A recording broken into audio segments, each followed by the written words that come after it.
Hey guys, Tbull here. Today I got a game in the Amagi for you. We're going to be talking about plugging up holes, playing defense as a battleship, and going over how your role will change with the circumstance of the game. But first I want to take just a moment to show you the build because I've been testing out this particular build. Very, very niche. I understand probably none of you are, very few of you are going to have this one, but I find it to be interesting anyway. So I just want to explain it to you so you understand how I'm using the plane throughout the match. So here we have base trait, reduce the duration of detectability. Initially, when I was testing this build, I had Kondo over here, paired up with the uh, Battleship Concealment Commander, and we have the concealment mod on the ship in slot 3. The Japanese, a lot of the battleships now have that option.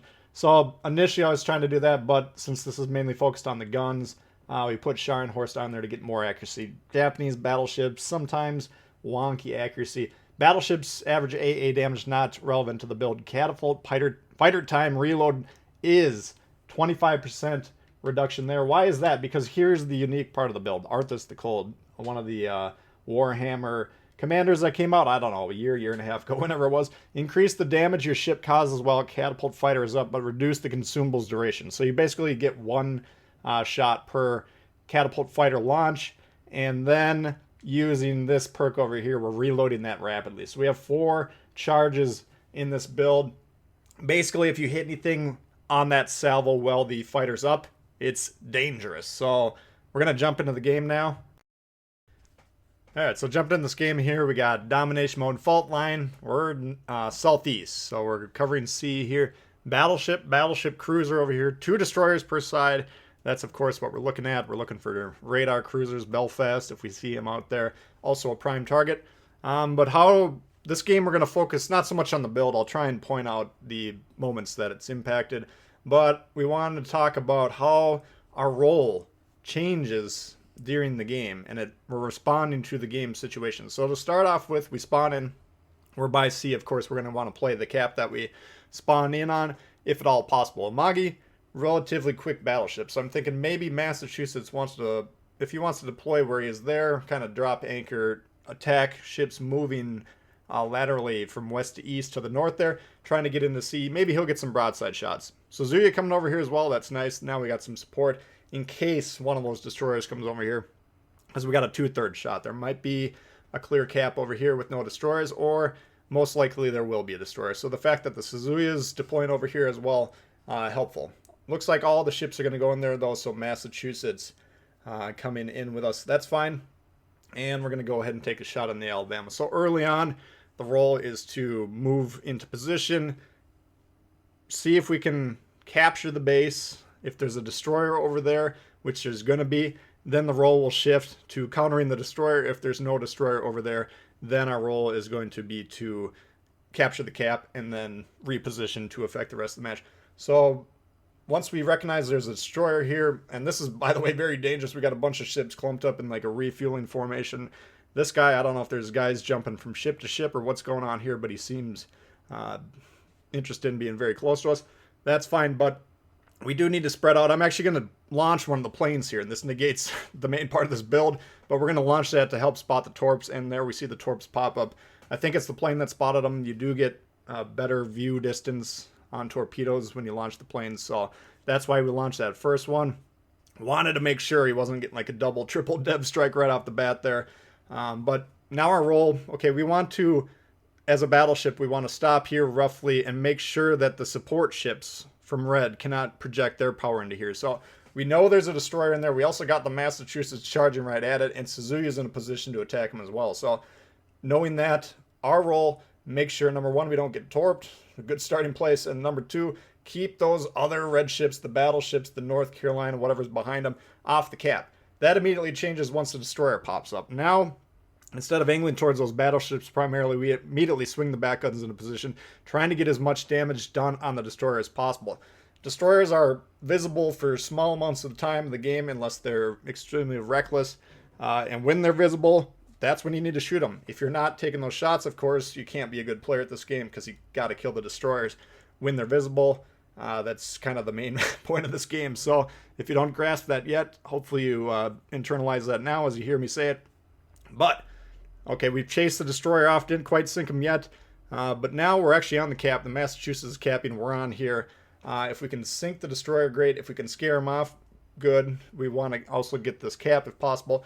Destroyer pops back up, and immediately, rather than protecting ourselves from the battleships once again, we once again turn the back guns into position. He slams on the brakes, low health. All we got to do is get one more shot, so we assume he's going to gun the engine there. But Suzuya actually gets him down first. So you can see now we're fairly broadside these guys, and we're turning in as quick as possible to avoid any huge shots, and luckily we avoid them there. Plane's ready. Only front guns pointed at Miyoko. We got a full salvo at these guys.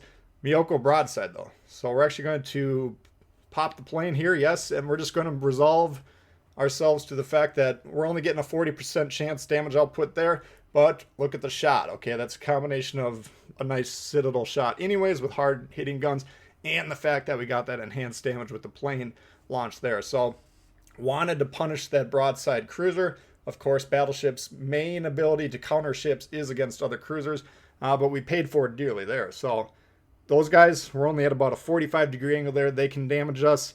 This guy, though, we're once again opening these back guns up because he continues to present himself as a viable target.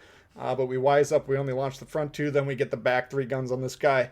And down the Miyoko goes, which is great. Okay, we've helped kill the destroyer, got a cruiser, spent half of our HP doing it, and now we're plugging up the hole here. They got to get a cap. How are they going to get a cap when we're on it?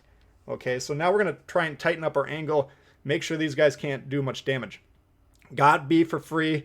The destroyer there, a long time friend of the channel, actually got it for free. They can see that cap. Our team won in the west. So we're recognizing what's going on here. Now the strategy shifts. Okay, we have the two caps. We also have a huge ship advantage. That can go away, and we're going to see this game tighten up as it evolves. But we have the win condition in place. How can we best help now? We're not going to capture this base. They can keep resetting us, but look at these shots. Angled, angled, angled. 0 damage. Okay. What can we deal back at them?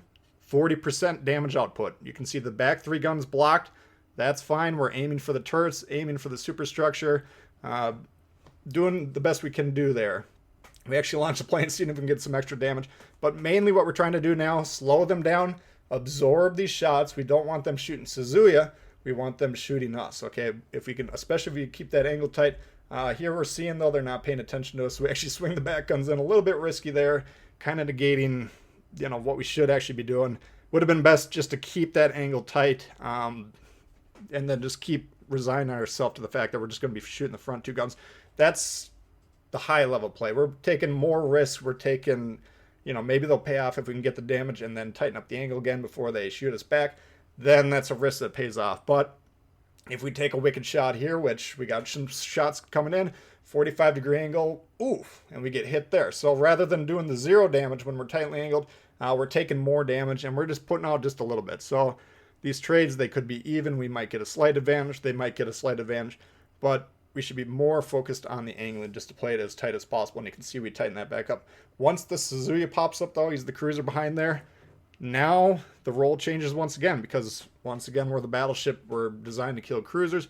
And because of the game situation, they have to basically kill our entire team at this point in time because they've conceded the caps. They've scored no points throughout the game with the caps.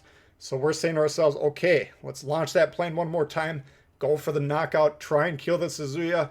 That's the most impact we can have on this game. We're probably going to go down anyways. We got him with a big left hook, and he almost went down. Got up off the mat, and he's on the ropes, but not quite down yet. And now we're open to be killed, okay?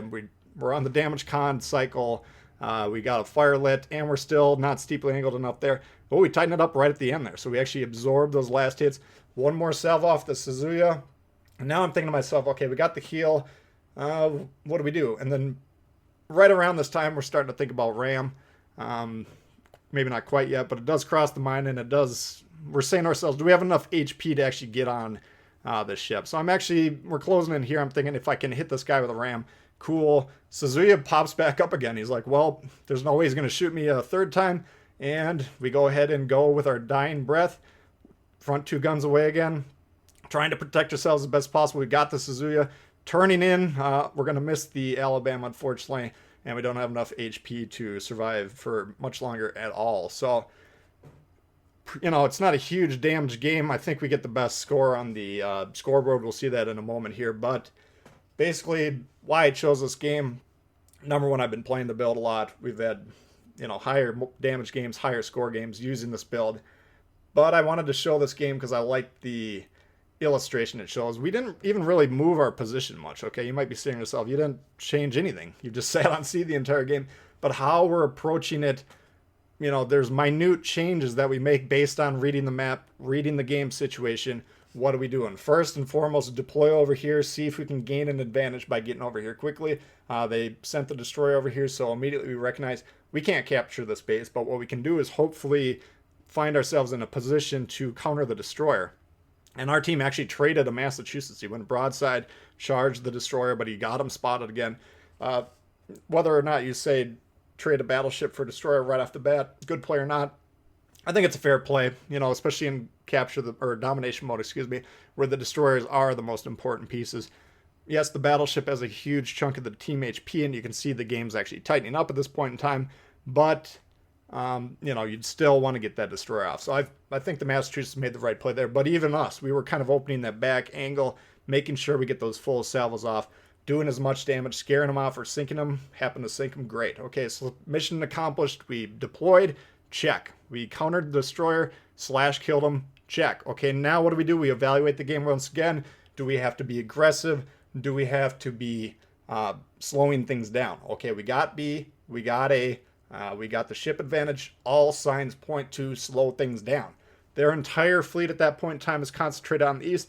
The eastern part of this map is cut off from everything else, so they can't really project power outward from this position. So really they have to sink us as quickly as possible. They have to capture the base and then move into B and start sinking a lot of ships. That's the only way they can win that game at that point in time. What do we do to counter that? We slow it down. We absorb those shots while dealing a little bit of damage. When the opportunity to deal massive damage on these cruisers presents itself, then the game plan minutely shifts once again. We take more risks with our angling to get those full salvos off, deal the damage. We wreck the Miyoko, we wreck the Suzuya, and we go down in the process. Okay, so that's how these little changes, just by reading the game flow, reading the map, that's how your strategy can change even on a very small level like that. So hopefully that helps you guys out and you did enjoy it. If you did, please hit the thumbs up. If you're new to the channel, consider subscribing. Lots of World of Warships. It's coming all the time. Questions, comments, leave below. I do love to hear from you guys, and we'll see y'all later. Peace.